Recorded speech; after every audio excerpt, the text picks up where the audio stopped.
एसई को प्रश्नपत्र आउट गरी चिट चोराएको आरोपमा रौतहटबाट 3 जना पक्राउ। उनीहरूमाथि अनुसन्धान अघि बढाइयो।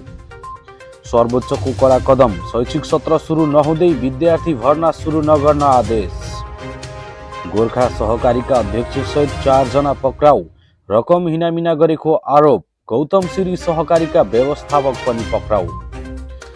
सभामुखमा सांसद डीपी अर्याल निर्विरोध। उपसभामुख पद कसले पाउँछ भन्ने विषय आम चासोमा।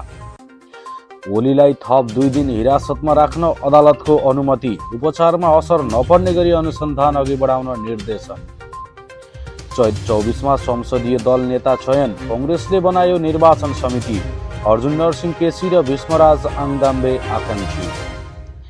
र अमेरिकाको दोस्रो F-35 लडाकु विमान खसालेको इरानको जनाउ। सो विमानलाई अहिलेसम्म कसैले पनि खसाल्न नसकेको अमेरिकाको दाबी।